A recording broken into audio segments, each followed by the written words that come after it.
بسم اللہ الرحمن الرحیم۔ آج کی اس نشست میں ہم جانیں گے کہ بعض اوقات جو انسان کے دل کے اندر تنہائی کے عالم میں یا نماز کے اندر جو برے خیالات اور وسوسے پیدا ہوتے ہیں ان کا کیا حکم ہے، اور حضور نبی اکرم صلی اللہ علیہ وسلم نے ان کے بارے میں کیا ارشاد فرمایا ہے۔ حضرت سیدنا ابو ہریرہ رضی اللہ تعالی عنہ آپ روایت کرتے ہیں، بخاری اور مسلم کی متفق علیہ روایت ہے۔ نبی کریم علیہ الصلاۃ نے ارشاد فرمایا، ان اللہ تجاوز عن امتی ما وسوست به صدورها، کہ اللہ رب العزت نے میری امت سے ان کے دلی خطرات اور وسوسوں سے درگزر فرمایا ہے، یعنی کہ ان کے وسوسوں اور برے خیالات کو معاف فرمایا ہے۔ کب تک معاف فرمایا ہے؟ فرمایا ما لم تعمل به او تتکلم، اگر وہ کوئی فعلی ہے تو جب تک اس فعل کو سرزد نہیں کر لیتا، اس فعل کو عملی جامہ نہیں پہناتا، اس وقت تک وہ ارادہ اور وسوسہ یا وہ جو برا خیال ہے وہ میری امت کے فرد کو معاف ہے۔ اور اگر اس کا تعلق زبان سے ہے،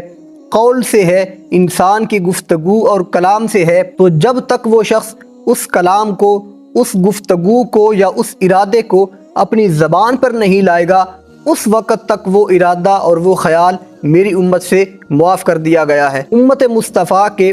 دیگر خصائص میں سے ایک خاصہ یہ بھی ہے کہ اللہ رب العزت نے امت مصطفیٰ صلی اللہ علیہ وسلم کے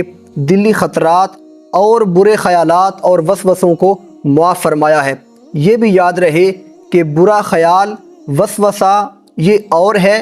اور برا ارادہ یہ کچھ اور ہے۔ وہ خیالات اور وسوسے جو انسان کے دل کے اندر پیدا ہوتے ہیں یہ امت مصطفیٰ کو معاف ہے، لیکن اگر برا ارادہ دل کے اندر کرتا ہے تو اس کے اوپر گناہ بھی اس شخص کو ملتا ہے۔ حضرت شیخ عبدالحق محدث دہلوی رحمۃ اللہ تعالی علیہ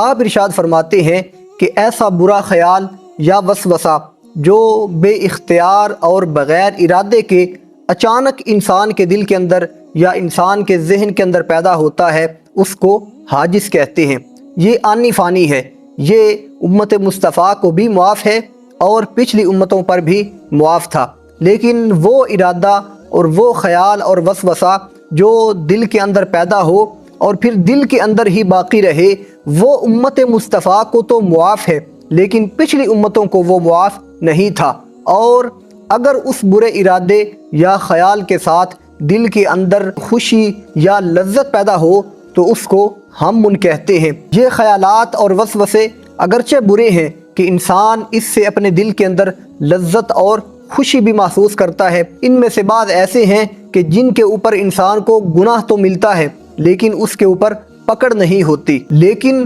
اگر انہی خیالات اور وسوسوں کو کر گزرنے کا ارادہ کر لے تو اس کو عزم کہتے ہیں اور اس کے اوپر پکڑ ضرور ہوگی۔ یہ بھی خیال رہے کہ گناہ کا ارادہ کرنا اگرچہ گناہ ہے لیکن اس کے اوپر پکڑ نہیں ہے،